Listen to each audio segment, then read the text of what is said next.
Bueno, ¿cómo les fue pensando en este reto Pepsi de cómo hablarle a la gente acerca de cómo jugar ajedrez? Personas que nunca en la vida han escuchado de algo semejante.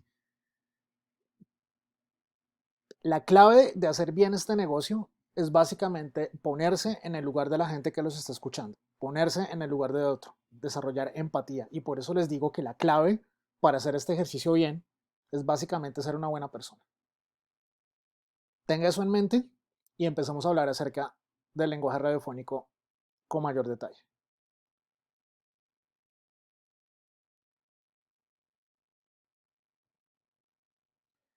Hay un asunto que es importantísimo y es que, claro, todos los elementos aquí son importantes, pero el elemento más importante del lenguaje radiofónico es la palabra.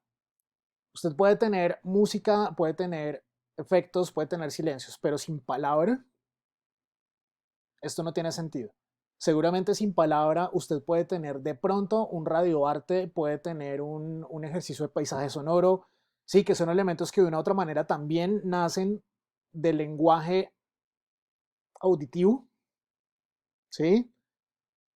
De los lenguajes sonoros, de producción sonora, pero cuando estamos hablando de radio, aquí la clave es la palabra. ¿Por qué? Porque la palabra nos ayuda a construir sentido. ¿Sí se acuerdan? Comunicaciones, un proceso, conjunto, construcción de sentido. No. Entonces, lo que garantiza en radio que nosotros podemos construir sentido con nuestra audiencia es la palabra. Y los otros elementos, música, efectos y sonido, son básicamente elementos estéticos, ¿sí? Son elementos que acompañan a la palabra para que la palabra no se sienta monótona, ¿listo? O sea, escuchar radio, solamente un tipo hablando ahí, sin musiquita de fondo, sin ambientes, no sé qué, todo el cuento, pues depende del tipo de producto, ¿no? Pero usualmente suele ser un poco cansón. Entonces, los otros elementos de una u otra manera adornan palabra, pero miren que realmente lo que hacen es como servir de base a la palabra y casi que servir de complemento. Sí, estoy hablando de la calle 19 en Bogotá y yo escucho de fondo la calle 19, no sé qué todo el cuento, ¿cierto? Entonces, el ambiente de la calle 19 me sirve como soporte, como complemento de lo que yo estoy contando acerca de la calle 19. Entonces, esta diferencia entre estos elementos es clave. Pero ahora hablemos de la palabra como sonido. Y entonces, yo aquí les tengo otra pregunta más. Piensen en esto. Les voy a decir algo y ustedes simplemente van a procesar en su cabeza qué es lo primero que se les ocurre. ¿Listo? Entonces, cuando yo les digo la casa de la radio, ¿en qué piensan? ¿Qué imagen se les vino a la mente cuando yo dije la casa de la radio? ¿Qué se imaginaron? ¿Sí? ¿Se imaginaron una casa, un apartamento, un edificio? ¿Sí? ¿Qué tiene esa vaina adentro? ¿Qué se imaginaron? ¿Listo? Entonces, cuando tenemos eso claro, entonces ahí es donde tenemos que entender que miren que los procesos son distintos. No sé ustedes qué se imaginaron, pero yo usualmente cuando escucho la casa de la radio yo me imagino algo como lo que ven en pantalla. O sea, sí, la casita con las ventanitas y la puertica y no sé qué. Sí, y de hecho me imagino una casa como la dibujaba yo cuando era niño, por ejemplo. Ese dibujo no es mío, ¿no? Pero me imagino algo similar. Ahora, el tema es que para otras personas la casa de la radio es un lugar, es este lugar, y es un lugar que está en Madrid, en una zona que se llama Prado, y es donde están los estudios de la Radio Nacional Española. Y se llama así, el edificio La Casa de la Radio.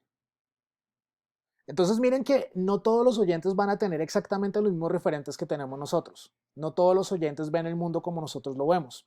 Entonces sería un error, me voy a poner por acá, sería un error pensar que básicamente como nosotros vemos el mundo, pues los demás van a pensar exactamente lo mismo o se van a imaginar exactamente lo mismo. ¿Por qué? Porque cada uno tiene experiencias de vida distintas, conocimientos distintos, ¿cierto? Entonces, por eso, cuando uno trabaja en radio, uno tiene que ser muy preciso con el lenguaje. ¿Por qué? Porque no todo el mundo se imagina lo mismo. Y si todo el mundo tiene la libertad de imaginarse N mil cosas a partir de lo que yo estoy diciendo, no hay nada que hacer.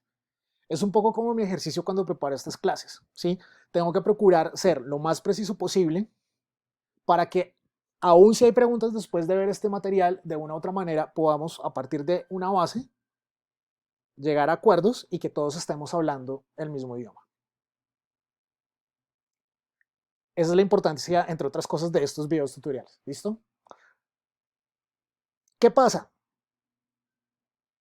La casa de la radio, cuando yo lo pronuncio, es un sonido que genera en ustedes una imagen. O sea, por eso es que funciona este ejercicio que acabamos de hacer.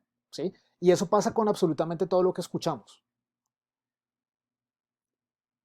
Apenas ustedes escuchan la casa de la radio, ustedes, ¡pum!, producen una imagen en su mente. ¿Sí? El sonido genera imágenes mentales.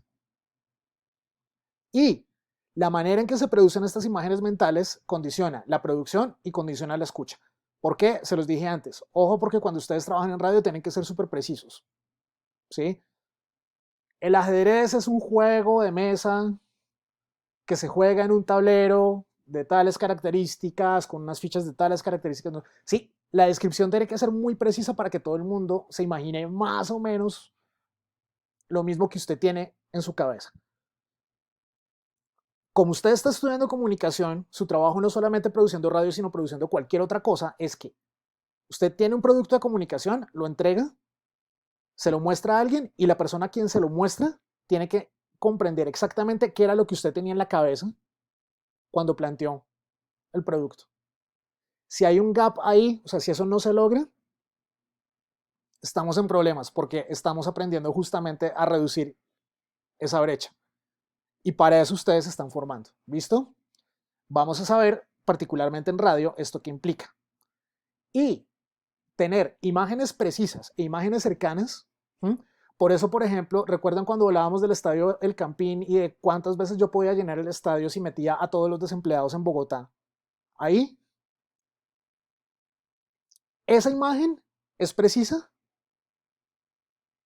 Sí, mal que bien todos los que vivimos en Bogotá hemos visto el Campín o hemos visto un partido, una transmisión de un partido en el Campín. Y además es cercano porque pues hace parte de nuestra cotidianidad. Entonces, en la medida en que yo le ofrezco a mi oyente, a partir del lenguaje radiofónico, imágenes precisas y cercanas que se pueda construir en su mente, ahí es cuando yo garantizo que estoy construyendo sentido. Eso en cuanto a la palabra desde el sonido. Pero ahora hablemos de la palabra a partir de la fluidez. Y me gusta mucho estas lluvias de estas nubes de palabras. Otra vez voy para acá. Porque esta palabra me parece clave. La radio es un medio con personalidad propia. Cuando usted prende el radio,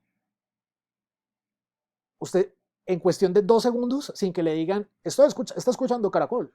Sí, usted sabe que está escuchando a Caracol. ¿Por qué? Porque hay ciertos locutores que trabajan para esa emisora y no para otra. Esos locutores tienen un estilo particular que funciona para esta emisora y no para la otra. O sea, imagínese, por ejemplo, a Julio Sánchez Cristo en una emisora como La Calle, o imagínese al doctor Casas en Olímpica Estéreo, o imagínese a Pacho Cardona en la básica de Caracol. No cuadra, ¿cierto? Sean muy, entre otras cosas, sean muy cuidadosos a la hora de elegir en qué tipo de medios van a trabajar. Porque usualmente ustedes se clasifican y se encasillan en un tipo de emisora específico. Entonces, cuando ustedes trabajan durante mucho tiempo en una emisora juvenil, es muy difícil que hagan el tránsito de emisoras juveniles a otras emisoras musicales. Bueno, eso puede ser un poco más fácil, pero por ejemplo, si algún día ustedes les ofrecen trabajar en la básica de Caracol o en la W y ustedes trabajaban en Radioactiva, ¿qué pasa? O sea, ustedes seguramente corren el riesgo de que si no hacen bien ese tránsito, por más que trabajen en la W, ustedes se van a quedar como el tipo que trabaja en Radioactiva, ¿sí? O la niña que trabaja en Radioactiva. Sean muy cuidadosos con el tipo de elección de carrera que hagan y en la medida en que tengan que cambiar de roles y de personajes, después hablamos del tema de los personajes en la construcción de una carrera, sean muy cuidadosos con lo que eligen y sépanlo hacer. Ahora, ¿qué pasa con la palabra en la radio? Tiene que ser un diálogo fluido y natural. No se puede sentir leído, pero lo ideal es que se sienta como si yo estoy conversando con mi oyente. No le estoy leyendo nada, no le estoy recitando un poema, no, ¿sí? Pero ojo, porque acuérdese, cuando yo hablo de que no es sinónimo de banalidad o espontaneidad, es acuérdese de la regla de oro del negocio. La mejor improvisación, la que mejor se prepara. ¿Listo? ¿Esto cómo se logra? Es un punto medio entre la manera en que yo escribo y la manera en que yo hablo. O sea, usted cuando está al aire, por ejemplo, cuando produce un documental y este tipo de cosas, usted no se va a poner a locutar tal cual como usted habla con los amigos o como usted habla con la mamá o como usted habla conmigo. Usted desarrolla su propio personaje y es un personaje que funciona en función de este producto radiofónico que está produciendo o que funciona en términos del tipo de productos que usted quiere desarrollar o del tipo de carrera que usted quiere construir en la radio. Entonces, todo en la vida es balance. Y tenga en cuenta algo, y es que, por ejemplo, si usted produce un podcast, pues está muy bien que produzca el podcast, pero recuerde que el podcast, pues si usted lo puede bajar, lo puede escuchar en cualquier parte, no sé qué, todo el cuento, pero incluso en el ejercicio de escucha del podcast, de una u otra manera usted tiene que estar ahí conectado y tiene que garantizar que el oyente esté ahí. Porque si usted va adelantando todo el cuento y luego el oyente te venga, ay, eso que dijeron estaba interesante, pero no le paré bolas, entonces me devuelvo. Usted tiene que mantener al oyente todo el tiempo en tiempo presente. Estoy todo el tiempo conectado, estoy todo el tiempo conectado. Y eso tiene mucho más sentido cuando estamos hablando de radio análoga, porque en radio análoga no hay manera de devolver nada. Por lo mismo, la precisión en la palabra. Si a usted no le cogen la idea a la primera, tenemos un problema, Houston. La palabra como fuerza verbal. ¿Por qué estoy haciendo todas estas animaciones y moviéndome de aquí para acá y moviendo los brazos y todo el cuento y toda esta cosa? E incluso porque muchos de sus profesores en una situación normal caminaban a lo largo del salón, se movían, hacían contacto visual con ustedes, no sé qué todo el cuento. ¿Por qué? Porque esto es súper disperso. Si ustedes quieren trabajar en esto, tienen que tener en cuenta que realmente tienen que ser muy buenos y por eso es que el que se prepara para hacer radio sobrevive en cualquier otro medio después si quiere hacer el tránsito. Es por eso, es porque usted tiene que pensar que esto es súper disperso y la atención se va en cuestión de segundos. Y por eso usted todo el tiempo tiene que estar llamando a su audiencia. Tiene que ofrecerle un dato más interesante que el anterior. Los elementos del lenguaje radiofónico tienen que tenerme aquí conectado con la historia. La manera de narrarla tiene que, sí, acuérdense lo que les decía esta mañana, todas las historias avanzan en el tiempo y avanzan en intensidad, en fuerza. ¿Por qué? Porque eso es lo que me permite garantizar la conexión con la gente. Esto representa un problema de planeación, pero también de ejecución. Yo de entrada tengo que saber cómo voy a lograr eso, cómo voy a tener a todo el mundo aquí, pero además de eso, como ya lo planeé, cuando lo ejecuto, la cosa tiene que pasar. Si no pasa, estamos fregados. Elementos claves para tener en cuenta con la palabra. Pero ahora vamos a hablar un poco más acerca de temas de redacción y de cómo redactar mensajes contundentes, simples y claros pensando en radio. Y esto les va a ser muy útil en este ejercicio de idea, tema y punto de vista expresado en un objetivo y un superobjetivo.